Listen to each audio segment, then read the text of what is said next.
Okay, so first of all, let me set the record straight. I think that Newbie Dash is a phenomenal episode.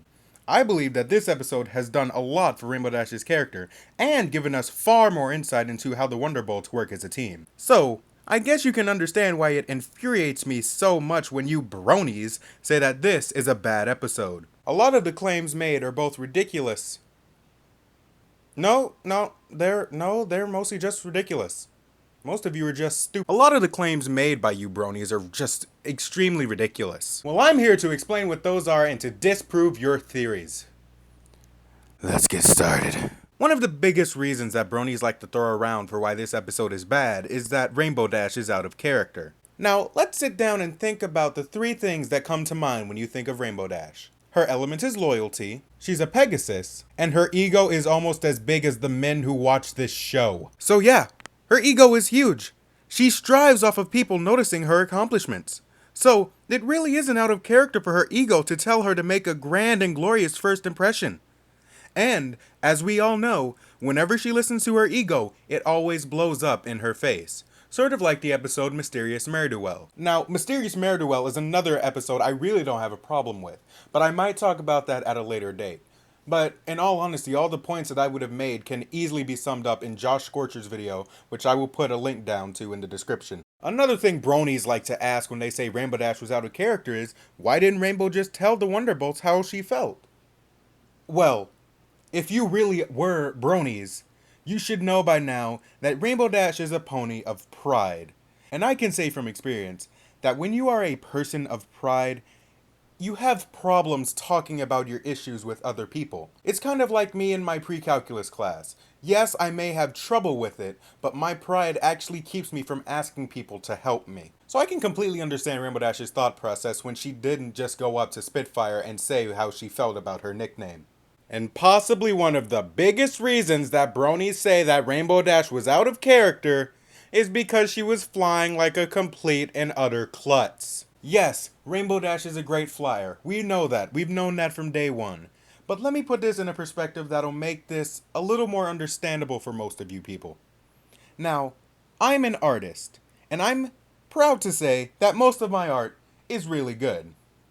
But whenever I have someone criticize or talk about how my art looks, I can sometimes get caught up in thinking, man, what can I do to make my art more pleasing to this person?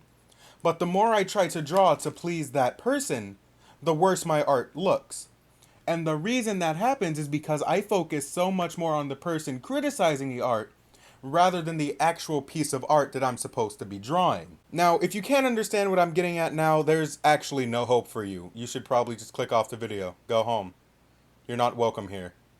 Go home, buddy. I work alone. Now, the second major reason why bronies say this is a bad episode is that the Wonderbolts are jerks. So, first of all, let me point out that all of the Wonderbolts have nicknames, and these nicknames relate to the mistakes that many of them made in the past. So, tell me this. Why would the Wonderbolts not think that Rainbow Dash, a pony who has saved not just them, but all of Equestria countless times, wouldn't be able to take a simple little nickname? They even made it clear in that exact episode that they wanted her on the team for the longest time because they knew the type of pony that she was. They knew that she was a big pony. So a little nickname shouldn't have bothered her as much as it did. Now granted, they might not have known the connotations that Rainbow Dash had with that name, such as bronies being called neckbeards, or cloppers, or horsefuck. But regardless, I can completely understand where the Wonderbolts were coming from. So that's another problem I don't have with this episode. So, with everything that I've presented you so far, you may be wondering, why does this episode get as much hate as it does? Well, I can't give you a definite answer, but I can give you a theory.